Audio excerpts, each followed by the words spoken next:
Massive thank you as always to our top tier patron, Sarah Turner. It's Not Just In Your Head is hosted by psychotherapist Dr. Harriet Fradd, substance use disorder counsellor Ikoi Hiro, and myself, the editor and producer Liam Tate. This podcast is entirely funded by listeners, and as the famous meme states, we are critiquing capitalism because we are forced to participate in it in order to survive. So, if you can afford to give, then your contribution will ensure that we can keep making the show. However, if you can't, then please just leave a review on your podcast platform of choice, tell your friends about us, and follow us on Twitter, Facebook, Instagram, TikTok, Reddit, or YouTube. Massive thank you as always to Elle for organising our monthly reading groups and episode discussions, which you, dear listener, can join in too. Just head over to our Eventbrite page, and the link is in the show notes. In the mental health field, too often, we've made it seem as if it's just in your head. The landlord can hijack the rent by 20%. That impacts people's mental health. We can't have a profit-driven mental health care system if we want our people to be connected and healthy. Yeah, it's a really fascinating book. It is. The thing I was saying to Harriet just before the beginning of the call was, whether it's intentional or not, it's almost like a manifesto for belonging. Because you're really making the case for essentially not dismissing aspects of spirituality or religion. I don't know if you had an official blurb about yourself. I'm Graham. I'm pretty much just writing. That's the main thing I'm doing. But I have come out of doing sort of activism in the past around housing and mental health particularly.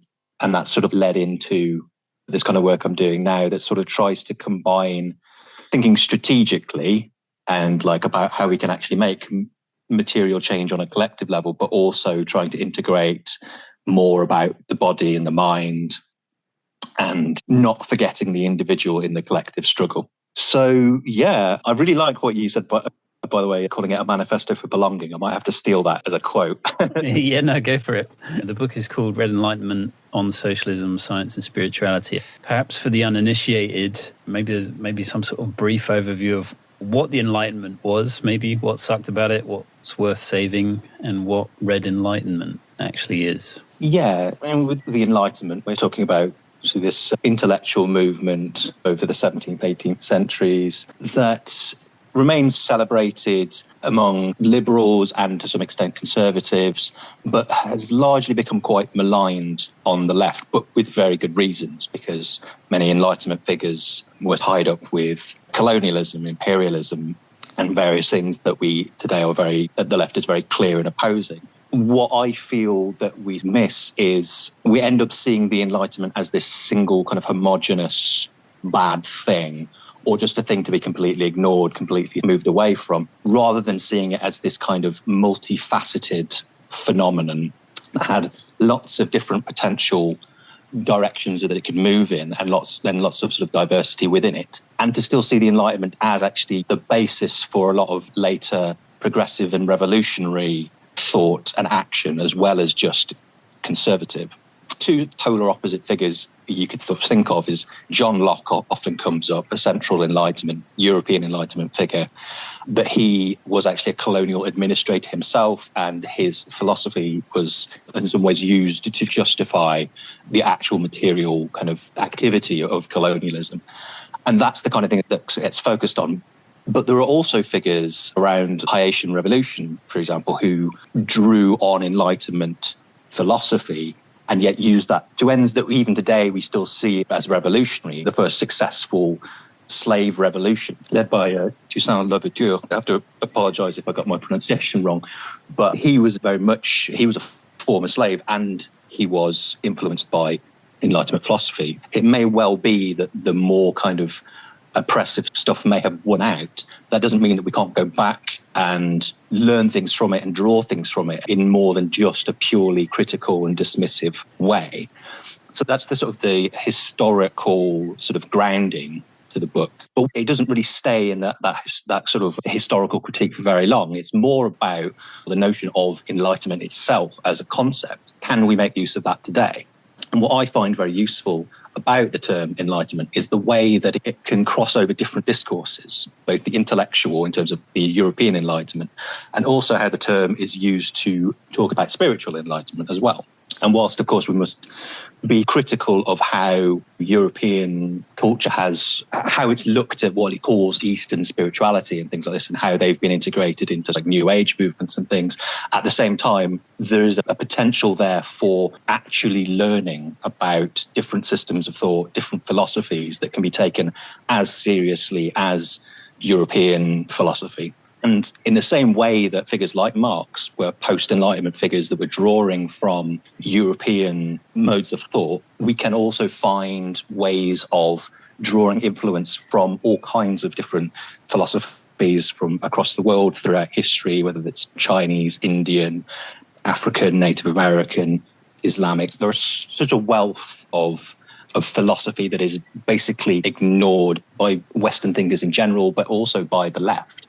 And I think there's a huge gap there where, on the one hand, the left wants to talk about decolonizing thought and decolonizing education and stuff like this. But there seems to be very little in the way of actually engaging creatively and positively with modes of thought outside of Western academia.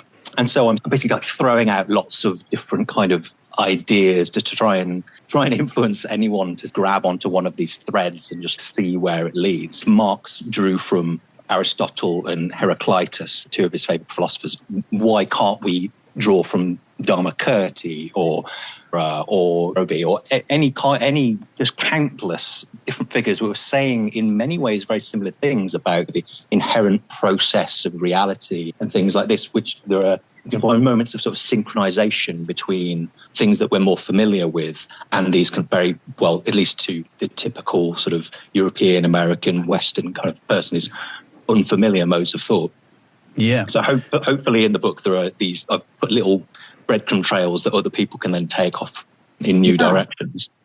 And the direction that moved me the most, and I should say that I was a founding mother of the women's liberation movement and have been an activist in civil rights and other things, is that the union movement, the women's movement, the civil rights movement, all included music, and they all included a spiritual element of we will overcome together, we are together, as Liam says so poetically, a manifesto of belonging to a connected group. And that's what the 12-step programs give you, although they're often God-ridden.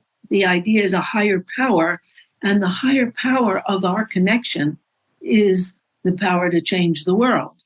And I think because the left has been so opposed to the retrograde and divisive elements of formal religion, we've eschewed spirituality to our detriment, because any really successful mass movement includes that.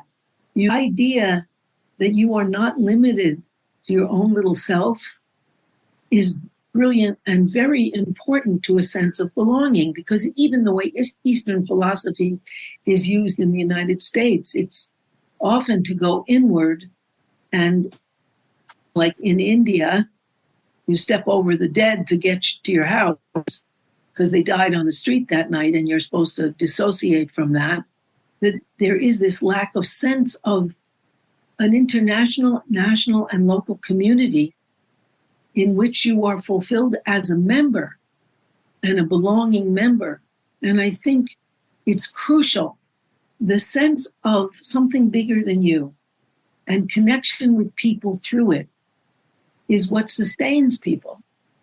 And so I think what you're bringing up is an urgent need of the left. We need the songs. We need the music. We need the dances. We need the sense of awe at our own united power, which can usurp the idea of one guy, Jesus, as conveyed by an authority.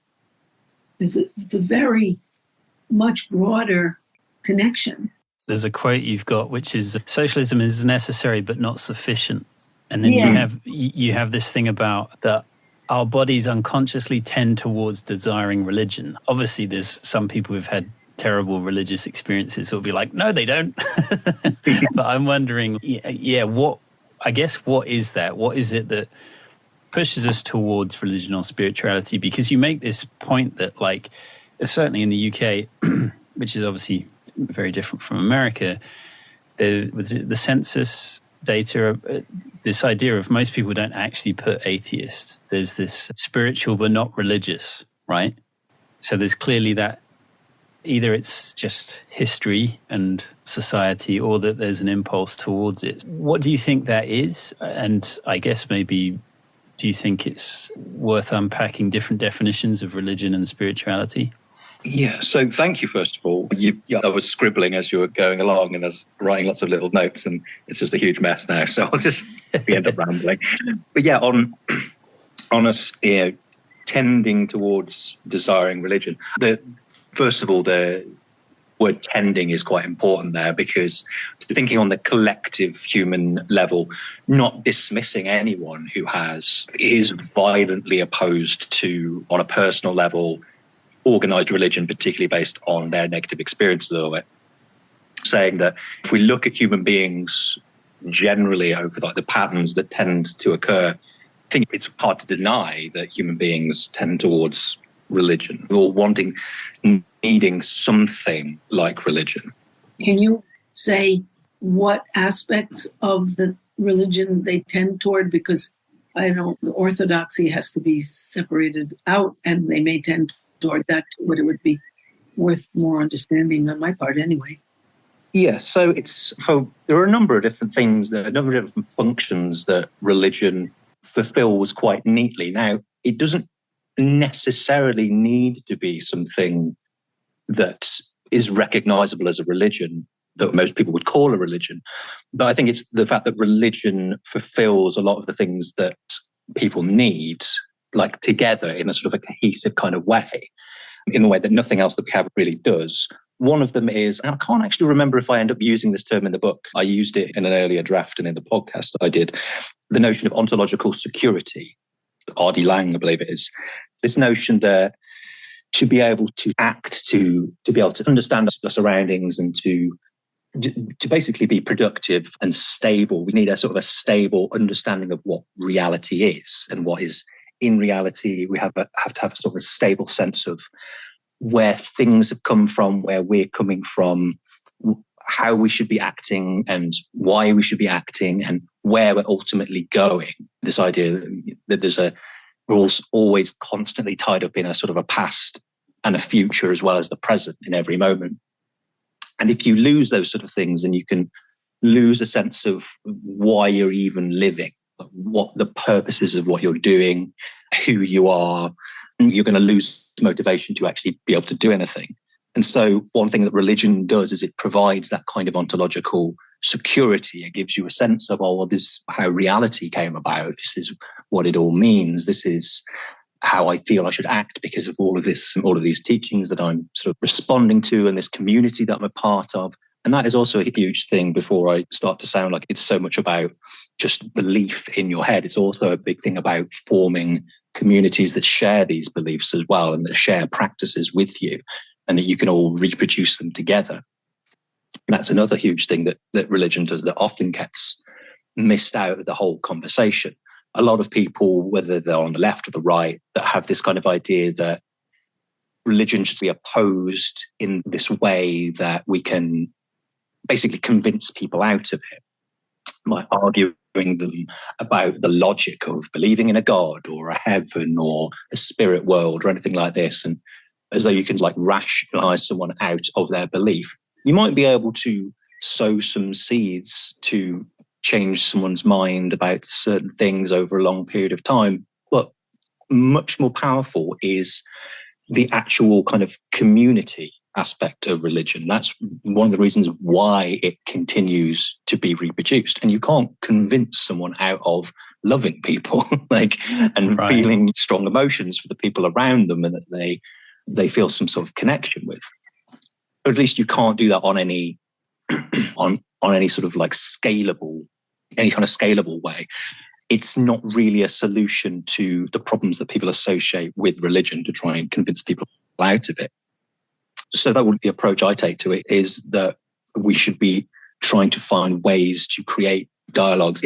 On the one hand, presuming an audience here who are secular leftists, that don't necessarily want any kind of like religious belief. They're not going to convert to Christianity or anything. I'm still arguing with them, even if you don't even have your own spiritual practice. At the very least, the left needs to actually be able to engage with people without just point blank dismissing the notion of religion, and try to find ways into conversations, try to find existing religious people on the left, and there are plenty of them, try and find organizations and actually create movements that integrate religious people into them, rather than saying, oh, religion is this conservative thing, we'll let conservatives deal with that, because that is an own goal, allowing the right to take religion, an absolute massive own goal. But also, in staying just on the tending to desiring religion, I think it's on the sort of more kind of, on that sort of like metaphysical kind of level, which is something that the left really, I think, ignores, because you might say the left is quite good at having its own sort of sense of a past, present and future. We all talk about revolutionary heroes and things like this. We'll talk about comradeship as a form of ethic, and obviously ideas like socialism and communism or this sort of idea of the future.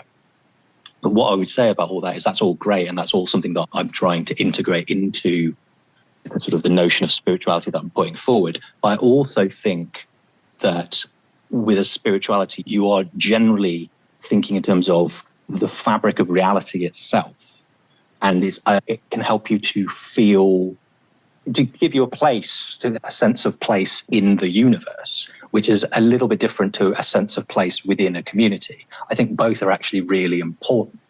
And if we just cut out everything that we might think of as spiritual and focus purely on more sort of collective matters, on what the left considers materialism, then we end up ceding a huge sort of like ethical, spiritual ground to conservatives, who are often much more happy to talk about philosophy and art and things divorced from, or not divorced from, but just not purely in the service of a critique of capitalism and things like this. I think we need to be able to integrate a critique of capitalism, but also sometimes we might just want to talk about what is life, what is reality, what is the question of what is the meaning of life is, for good reason, one of the most sought after questions. Like, it's the question that always comes up again and again, because people want to think about that kind of stuff.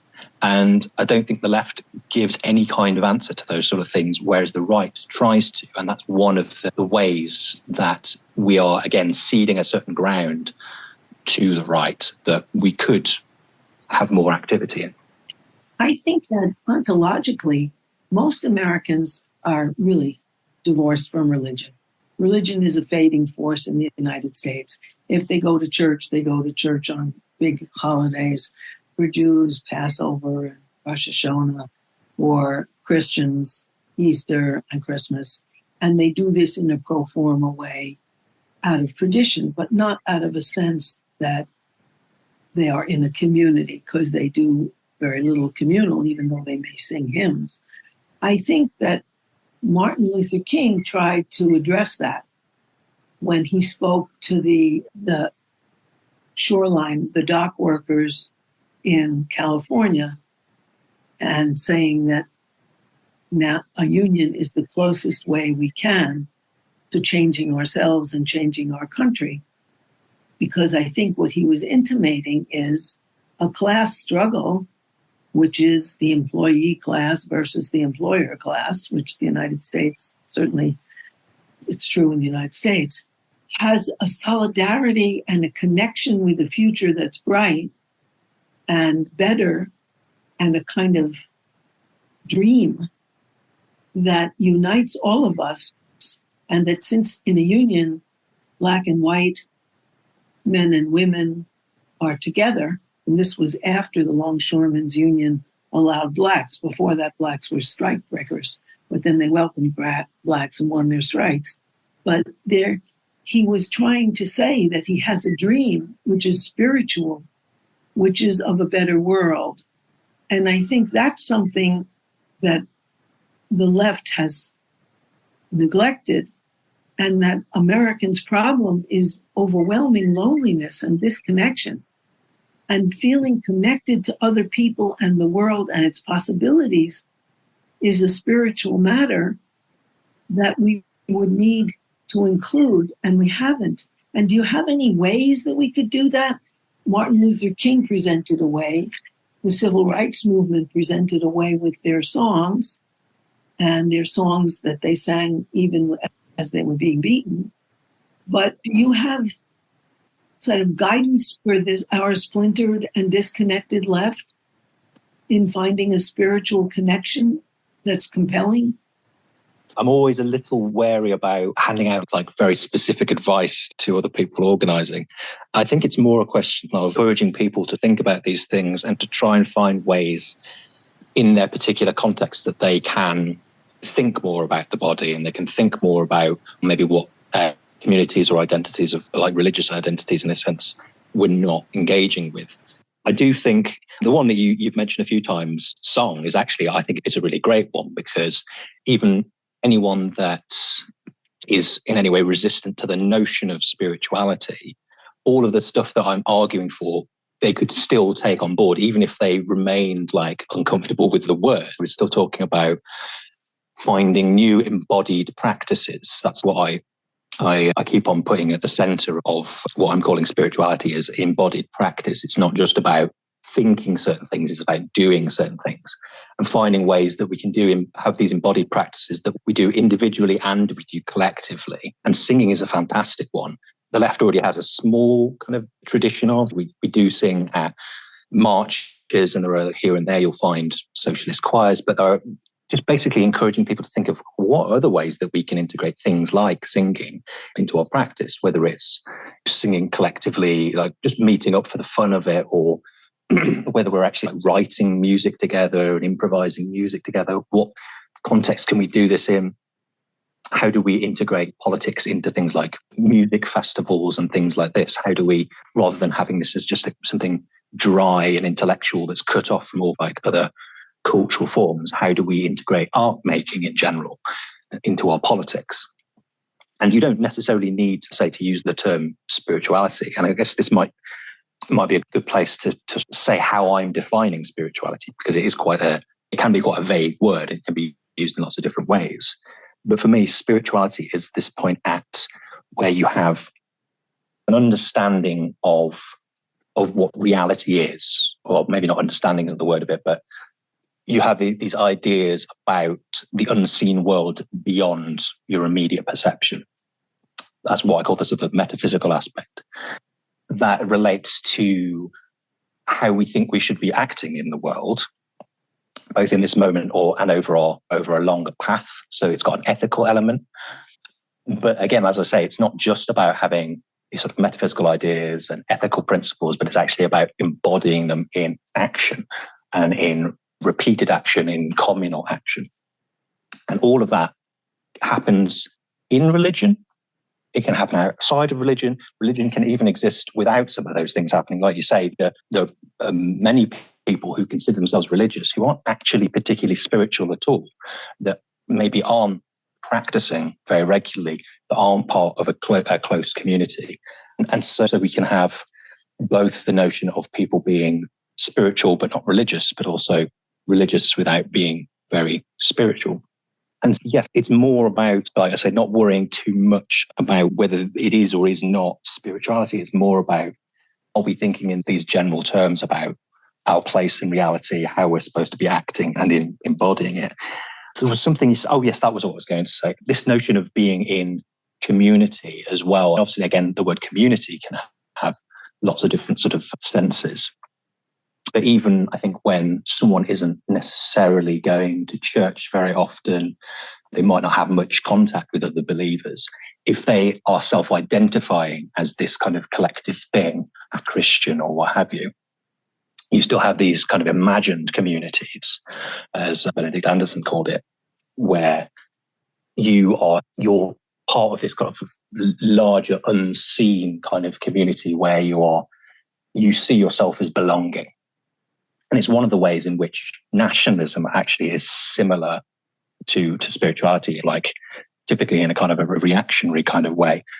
because with nationalism, you do have this sense of ontological security where you're part of a collective, that you're supposed to act in a certain way. And there can even be embodied practices and embodiment in symbols and clothing and jubilees and all sorts of things, celebrating the Queen's birthday. And that can end up functioning as a kind of spirituality or taking the place of a spirituality. So that's another thing that's important to stress is, though, although I'm saying we need to engage with religion and think about how we can integrate spirituality on the left. Spirituality in and of itself is not necessarily a good thing. It can go in any sort of direction. It can be extremely reactionary or it can be revolutionary, and it can be all over the place. Yeah, it's really interesting actually in Harriet's example when you're talking about unions and you're talking about this fading force of religion in America. Well, when you think of union, say, versus church, the union, to my mind, is practicalities, whereas the church is, yes, it's community just like a union would be, but it's about existentialism, right? I'm not sure if you go to the union meeting to consider those big questions that you were talking about earlier on.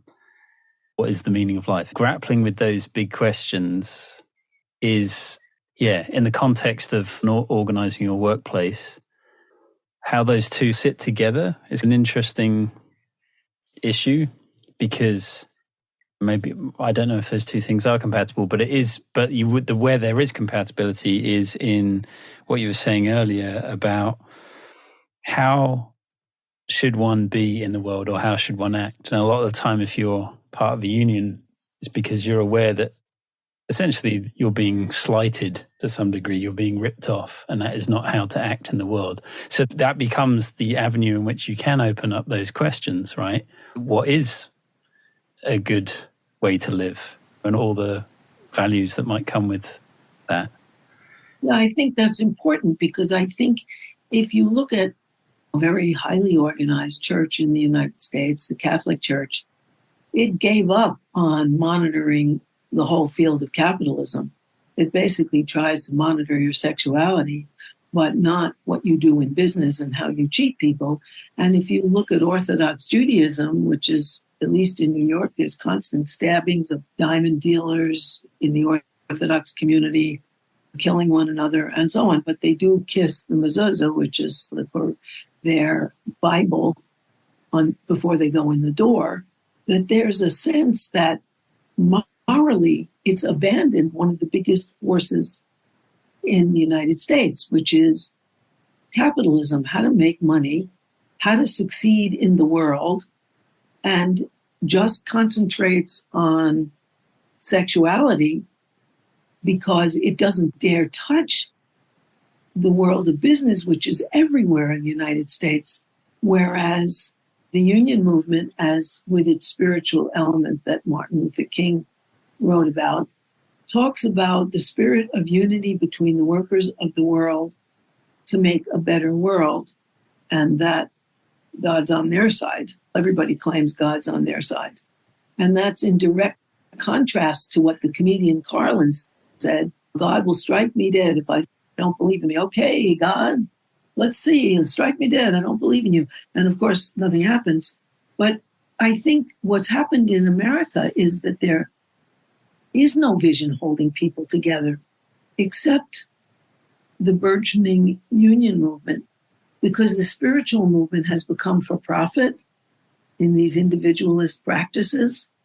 Yeah, linking that back into what we were saying about what actually would it involve doing. And as you were saying, Liam, it might be difficult to imagine integrating some sort of spiritual practice into existing things, in the sense of when you're gathering a group of people in a housing union to go to a landlord and hand them demands.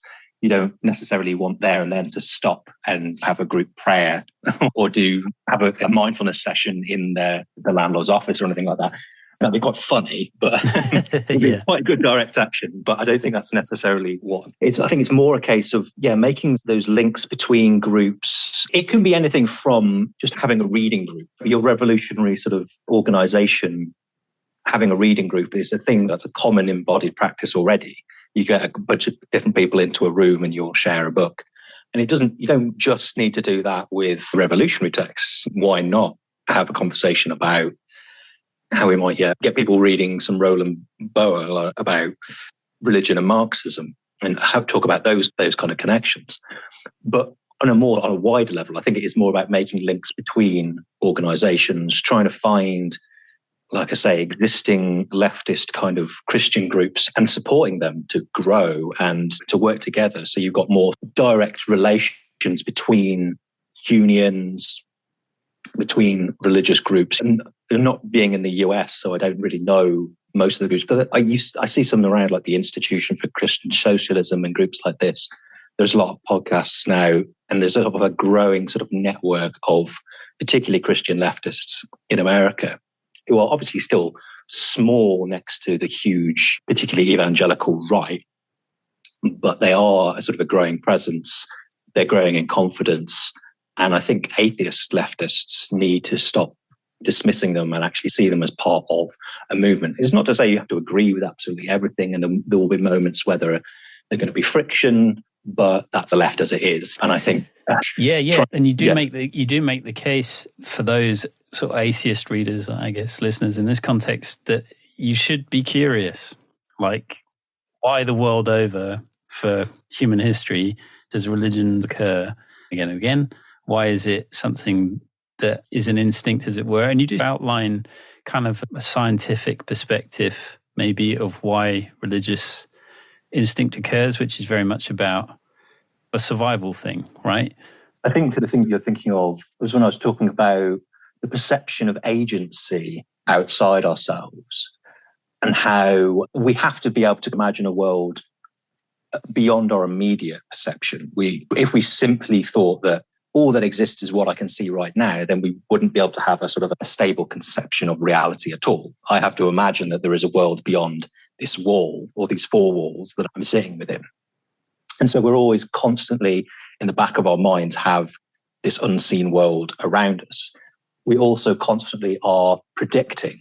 We're always predicting movement. If I see a car moving in front of me, or if I see a ball moving in front of me, I already have a pre-perception of where something is going to be, what it's doing. And when this is tied in with the notion of animacy, when we understand that there are beings in the world that are self-propelling to some extent, they haven't been kicked by someone, they're not being driven by someone, they are driving themselves. We're constantly trying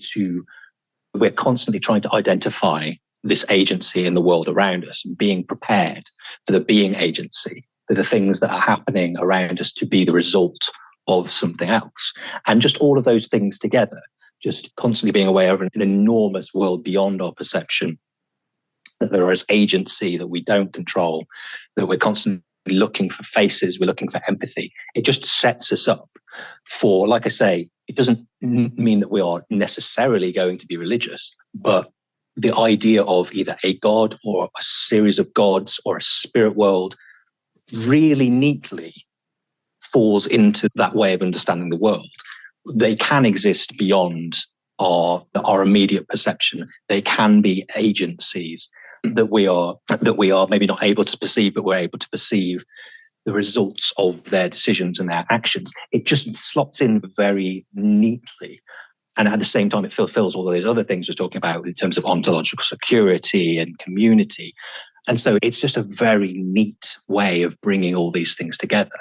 And that's one of the reasons why I think even if you've got really great logical arguments, even if you take out the community aspect, I think it's highly unlikely we will ever be able to come up with any sort of system that in any consistent, long-term, collective way is anywhere near as powerful as religion is in bringing people together and holding them together. And I think we just have to accept that. I don't think the left anymore should be trying to convert people away from religion.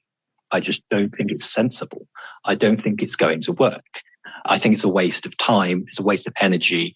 It damages our movement. It damages the potentials to make links with the people.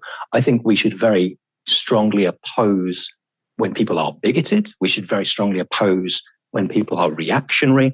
But none of that is necessary to religion. There are people that use religion in lots of different ways.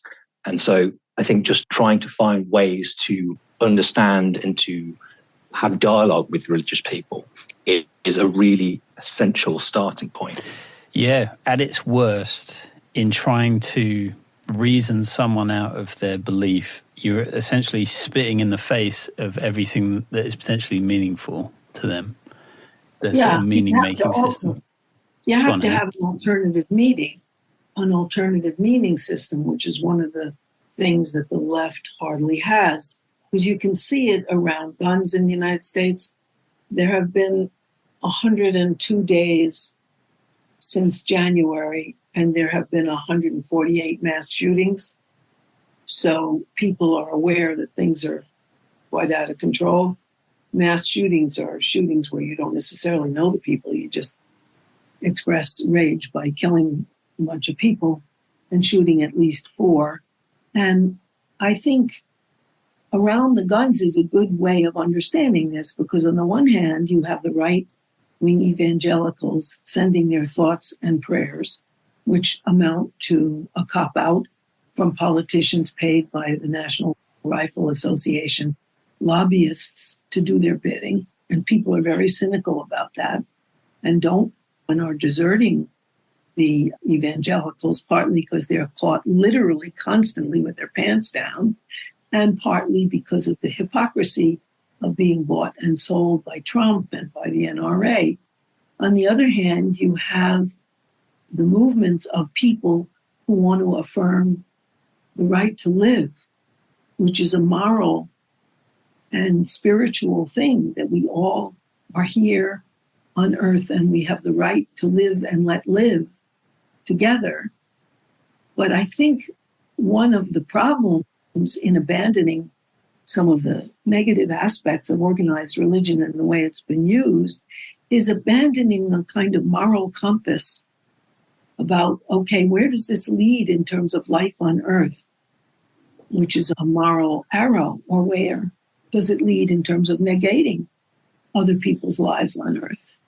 And I think that moral component, which is something that's very strong, was not only in Martin Luther King, but is in a lot of the climate activism, especially with the young climate activists, and has a definite religious aspect without being an organized hierarchical religion.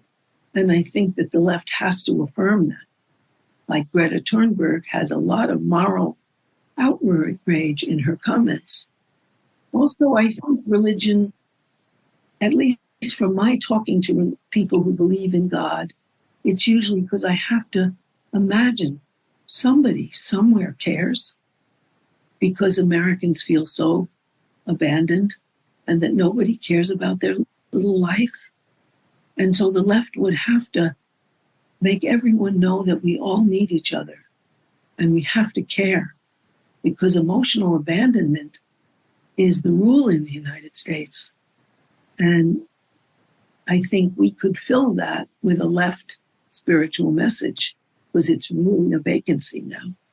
Oh, yeah, it just made me think of two things, like you're saying about that there's actually a need for an alternate system and not basically just a critique of what exists. In the book, I've mentioned stuff about actually this ties into scientific change as well. People often think of science as moving purely through negation in terms of falsifying a hypothesis. But actually, the collective change of scientific ideas and scientific movements, they might require that falsification, but it also requires a new system of thought, a new series of ideas to take the place of something that's being falsified. Otherwise, ideas actually stay around almost permanently. They can be falsified as much as you want, but if you don't have an alternate system, that doesn't take over.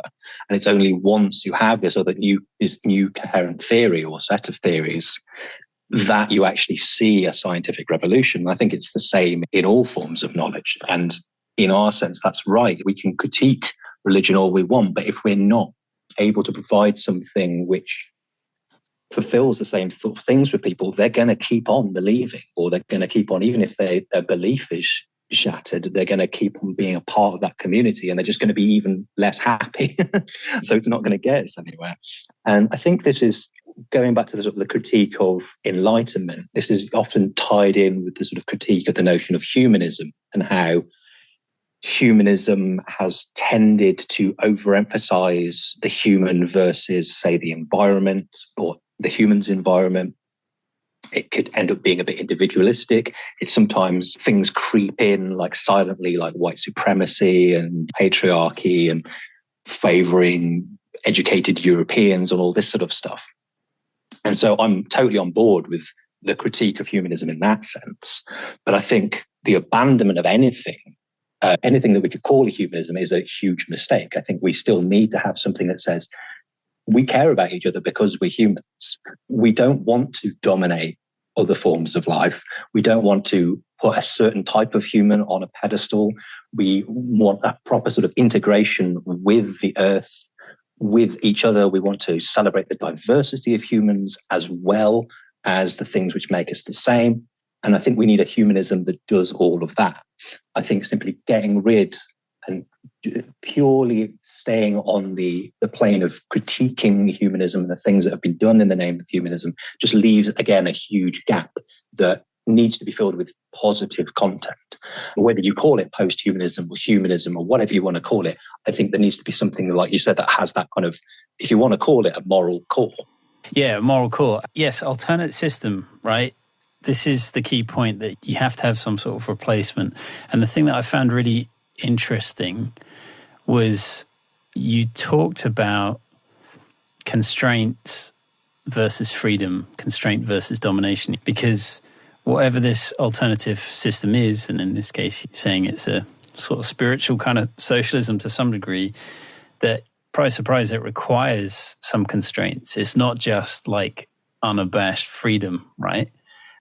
Yeah, I think this comes into, people have been having this conversation about, again, the right dominates this kind of question of freedom. And this might actually be more of an issue, like in terms of a discourse in America than it is in the UK, because we have less of the notion of freedom is a little bit less central here. Although I think it does still come into politics.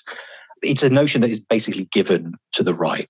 The left does not typically touch the notion of freedom. It doesn't like it. And I think that's a huge mistake. And I think that is to do with this false dichotomy between you're either free or you're constrained.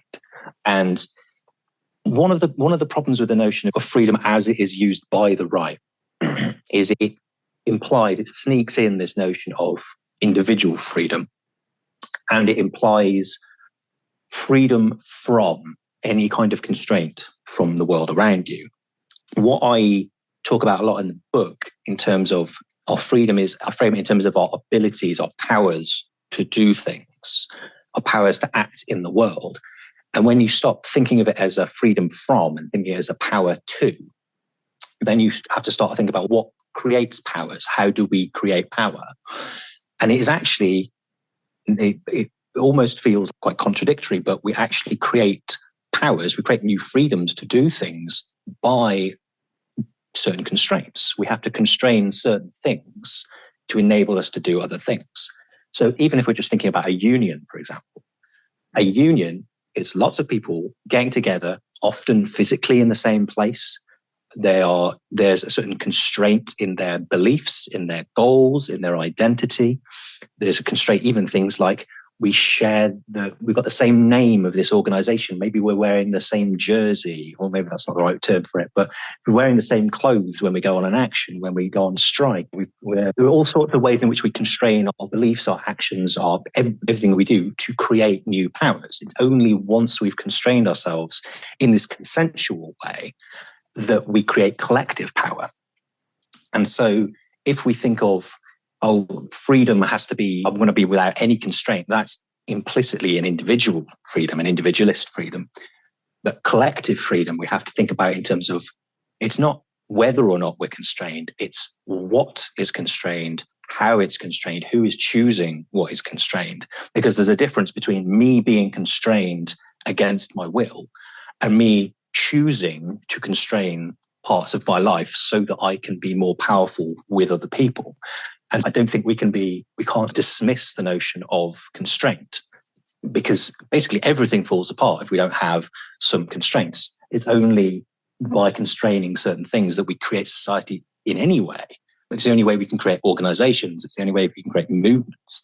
And so it's a question of like, where do we place these constraints, and what is the shape of this sort of network of constraints, and how are we able to take part in it rather than it being enforced upon us? Yeah, and the bit I found particularly inspiring was about potentials, that in learning something new is transformative and creates new potentials. There's a quote. But there's a quote you have, a key to Bloch's utopianism is his concept of the not yet. All of reality is unfinished and contains within it potentials which remain to be actualized. You explore that more in the book.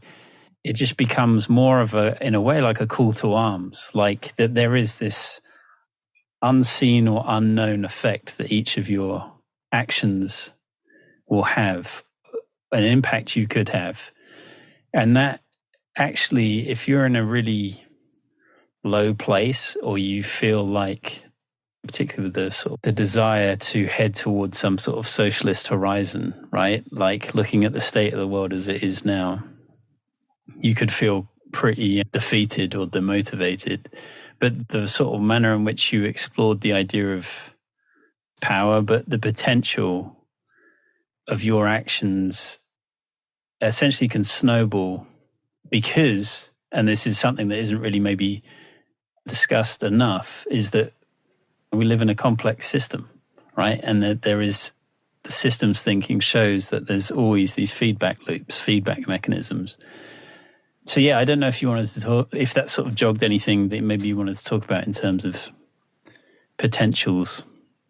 Yeah, going back to what we were saying about presenting like a positive alternative, one of the things that Mark Fisher talked about in this notion of capitalist realism, there's basically the sort of the ontology of capitalism, which is clinging on, even though it's being negated by everything we're seeing, it's falling apart.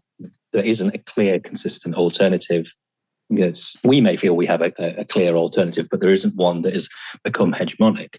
And that is because I think we need to articulate in a way which is popular the way in which this worldview that we have might be able to supplant capitalist realism. One of the phrases that Mark Fisher always goes back to is Margaret Thatcher when she said, "There is no alternative." It became the phrase of neoliberalism. And I guess what I'm trying to do when I talk quite a lot, I come back to this notion of potentials a lot of the time, is an opposite to that, is to say it's not that there is no alternative. In fact, there are infinite alternatives. There are always alternatives, constantly, in everything, on all scale of reality, socially, materially, right up close onto what I'm looking at in the world, in my immediate environment, up to the sort of the global scale. There are always alternatives, and they are infinite. And I think that's the kind of thing, like when I'm talking about thinking metaphysically, that can have an impact on how you act politically. It can give you a sense of, a way of reminding yourself that your actions do and can have impacts, particularly on when you're working together collectively, and that the future isn't written. It might be going in a certain direction because of the way things are, but it can be different. It can be made different. It requires us to act. It's not a foregone conclusion.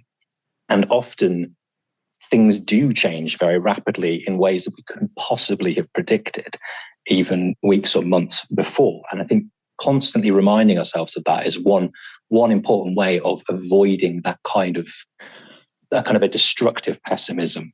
I think certain forms of pessimism can be useful. It's useful to be critical, but it's not useful to be pessimistic in a way which stops you from being able to act, stops you from being able to act politically. So yeah, thinking in terms of potentials, I think, is really important. And it's one of the ways in which we're talking about the unseen beyond our immediate perceptions. That is something that doesn't require you to have a supernaturalistic religion or spirituality. It can be perfectly well integrated into a sort of a scientific rationalist worldview. And in fact, there are secular scientific people who do emphasize the notion of potentials. To stop thinking of the world just in terms of the physical world, first off, as just stuff that is there, that is finished, but to think of as equally real as the things that any object can do. The one I always like to go to is a bird. If I see a bird sitting on a tree, I know the bird can fly. It's not just a possibility. It's something that is integral to the bird, even though it's not flying at that moment. And all of the objects around me right at this moment are doing something, but they can do many other things. And they're only simple objects. This has got a pen, a cup, a biscuit. They have so many things that they could do that they're not doing right now. And if that counts for even these relatively immobile objects, it's even more so for the hugely complex systems that we are as human bodies, that we have as human systems. There are so many potentials constantly bursting on the surface, ready to happen, that we need to do, that we need to actualize. And reminding ourselves of that vitality of everything around us can be hugely empowering. And like I say, that then can then feed back into, you don't just want to think about physical objects. Obviously, that's just a way of practicing, I think, practicing a sort of a habit of mind to remind yourself of the potentials of things. But ultimately, we do also want to talk about potentials on the global scale. We want to talk about potentials of a country, of a city, and all these things that go much further beyond our kind of immediate environments. But it's a way of basically a changing of mindset, which then changes our actions, and then those actions can then feed back into that mindset. One of the things that's happened, I guess, a couple of times through the process of reading various different things for this podcast is that sometimes I wonder if part of the reason that all this kind of amazing stuff turns up on paper is exactly because it's like a retreat, because in real life, everything's really difficult and impossible. But on the page, you can dream, right?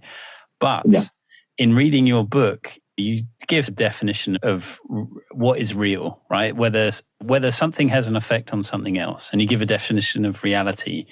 Actual and the potential are both equally real. And I think that sort of answers some of that question, that just because it's on the page doesn't mean it's impossible. That it's a thought, it's something somebody's worked out, it's maybe something people then discuss, and then it becomes the thing. And that's part of the creative process as well. There is something that doesn't exist, there is a nothingness, and then creativity creates something out of nothing. And that potentials is an infinite source of inspiration, I think. Yeah, and I think this is something that often gets missed by the left, particularly when it dichotomizes materialism and idealism. Those two terms have so many different definitions, even as it is, that it gets a bit confusing. But it often seems to boil down for people this idea that, it's not ideas that change the world, it's action. And there's a usefulness in that. It's useful to say, you can't just sit there and write, people have to do something.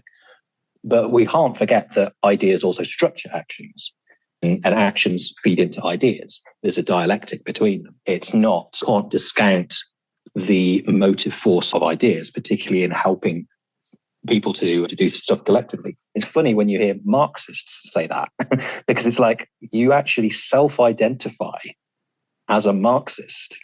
It's a man who came up with these ideas that are structuring your actions hundreds of years in the future.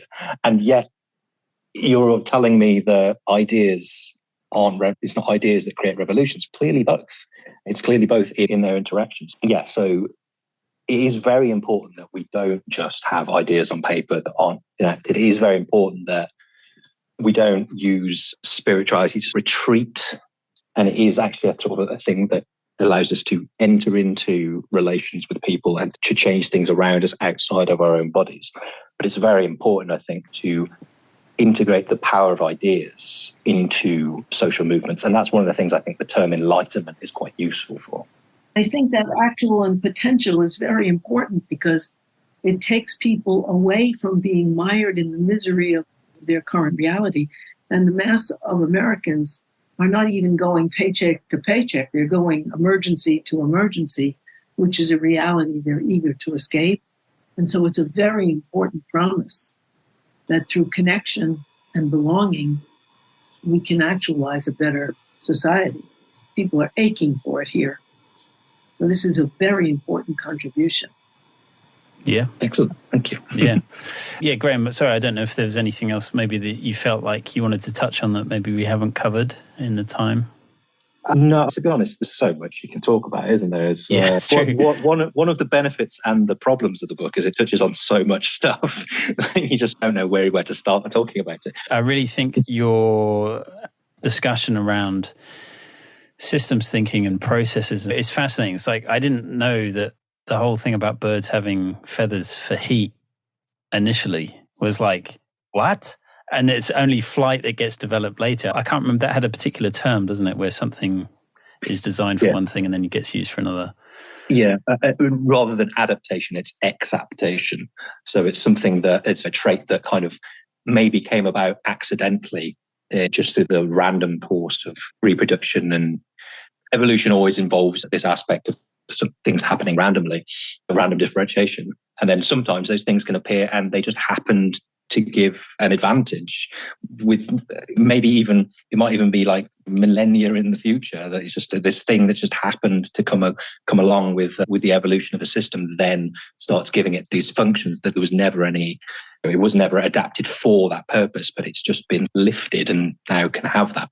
And I think that is a useful way of thinking about, I'm sure anarchists will be fond of that idea in terms of thinking in terms of revolutionary change, because they're much more inclined to think about prefigurative practice. We actually start creating the organizations and the communities that we want now for the future. Now, there might be problems with that in terms of, are you ever going to be able to, what's the process going from, I've created my little community of 20 people to a global society? But I still think there's a lot in that we do need to plant those seeds that can then be taken up, that can be accepted in the future into sort of post-capitalist society. Yeah. And also it's that point that you made that because everything is hugely complex and dynamic, that, to quote, there is a universal bias away from conservatism. Because conservatism is trying to hold on to everything, right, and keep it in place, whereas the system we live in is continually shifting under our feet. So maybe the things that survive are the things that are dynamic, right? Yeah, there's always a certain need for certain things to be conserved. We need to have some kind of security in the structure of the world, but what conservatism tries to do is it tries to create this iron grip on just nothing changing, basically, certainly not changing in any kind of pleasant way. Just the removal of all complexity and all dynamism and all change ultimately has to fall apart, because a complex system's resilience comes from its diversity. Too much diversity, and I'm not using the term diversity in just terms of identity, but I mean diversity of different parts and how they relate.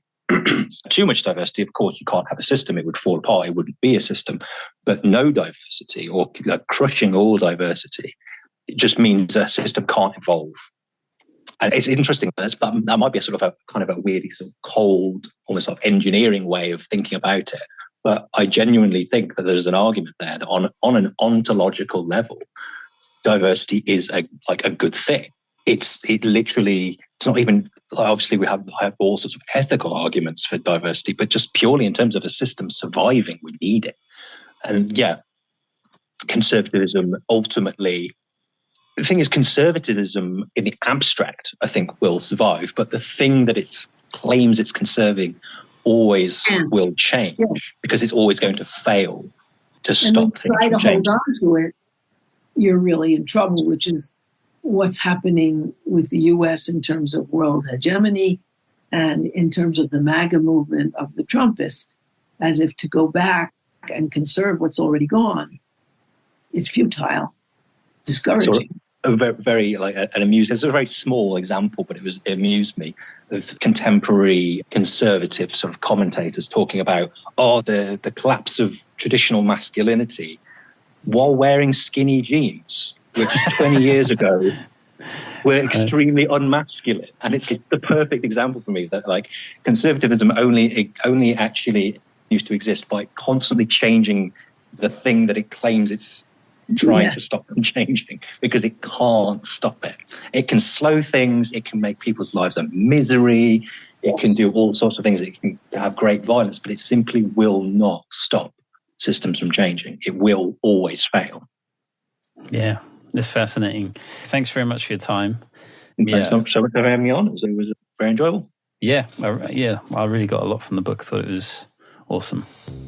Massive thank you as always to our VIP patrons: Rebecca Johns, Bruce Rogers-Vaughan, Alexander Lashley, Sheena Belmas, Seamus O'Connell, Alex Placito, Alexandra McCormick, Wig Shaker, Elizabeth McKechnie, and Sean Venado. By the way, listeners, if you have enjoyed anything you've heard Harriet say in this program, you will definitely enjoy Capitalism Hits Home, which is a solo program that Harriet does through Democracy at Work, which is a worker-owned cooperative that produces other great programs such as Economic Update with Richard Wolff and the Anti-Capitalist Chronicles with David Harvey. I can't recommend enough that everyone also listen to Capitalism Hits Home if you enjoy It's Not Just in Your Head. And if you want to hear even more from Harriet, check out her radio show, Interpersonal Update, on WBAI and in the WBAI archives.